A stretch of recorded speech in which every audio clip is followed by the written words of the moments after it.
Lihat kita seperti semut yang sedang bergerak hilir mudik mencari makanan, ketemu, membagi makanan, berpelukan, berciuman. Itu dilakukan. Yang orang selalu berkata, tidak ada Tuhan yang akan menolong kamu selama kamu hidup.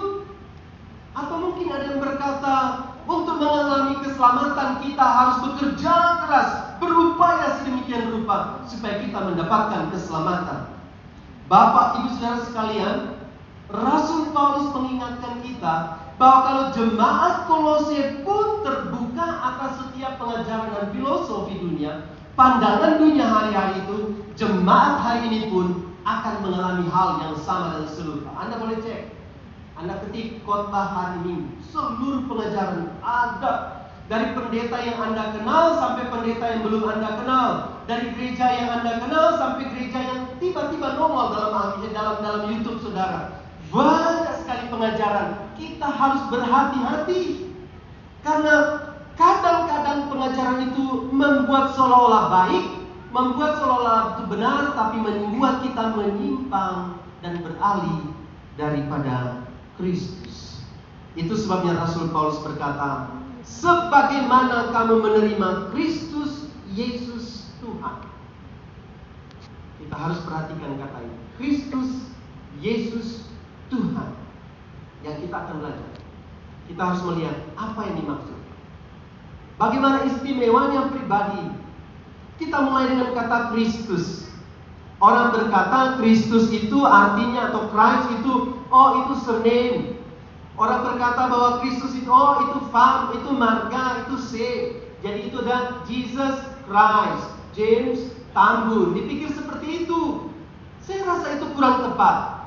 Karena Christ atau Kristus itu berasal dari istilah Yunani Christos, yang artinya yang diurapi atau yang dipilih. Yang diterjemahkan dalam bahasa Ibrani adalah Mesias. Mesias yang adalah penyelamat bagi setiap kita. Jadi itu bukan surname, itu bukan nama marga. Itu merupakan title yang diberikan kepada Yesus sebagai Mesias, sebagai pribadi yang diutus oleh Allah, diurapi oleh Allah untuk membawa penebusan bagi muka bumi. Dia yang akan menyelamatkan kita. Dia juga yang memiliki kuasa. Kuasa Allah, kuasa untuk berjalan di atas air, kuasa untuk menyembuhkan orang, kuasa untuk mencelikkan mereka yang buta, kuasa untuk memberi makan 5.000 orang, kurang lebih 5.000 orang, kuasa untuk mengusir setan, kuasa untuk meredakan danau yang bergelora sekalipun, dan terlebih daripada segala-galanya adalah kuasa untuk mengampuni dosa. Amin.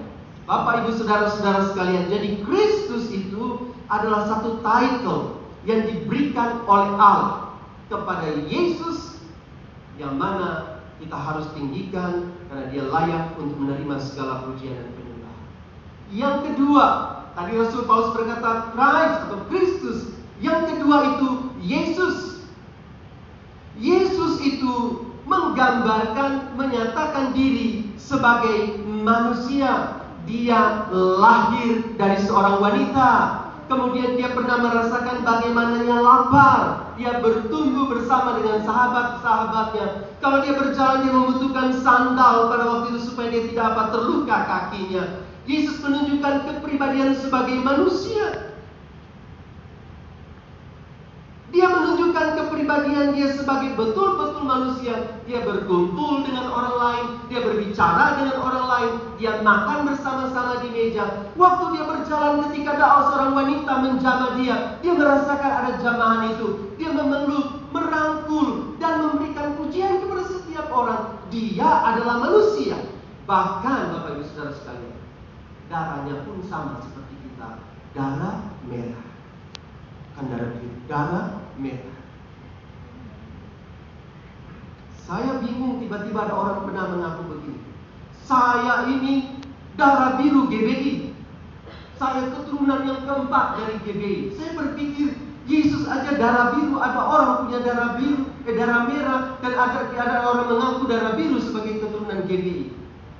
Saya berpikir orang ini luar biasa lebih daripada Yesus. Tapi kalau berbicara tentang darah, saya ingat satu kisah yang sangat menarik waktu saya masih bertumbuh kecil, waktu masih kecil di kota Manado, dan saya bergabung di satu gereja yang sangat tradisional pada waktu itu, dan kami buat pada hari-hari itu, saya masih kecil, jadi orang tua saya membuat dengan pada majelis pada waktu itu. Mereka buat untuk tes darah zaman dulu, bukan zaman sekarang. Zaman dulu tes darah itu untuk lihat golongan A, B, C, D, seperti itu. O, A, B misalnya. Itu mahal sekali. Jadi gereja yang dibuat jemaat dan kemudian diberikan kepada tetangga-tetangga yang ada sekitar situ. Ternyata setelah dicek, ditemukan ada beberapa orang yang tidak hadir untuk mengecek darah, tes darah. Dicek dan ditemukan ada seorang ibu, seorang oma-oma.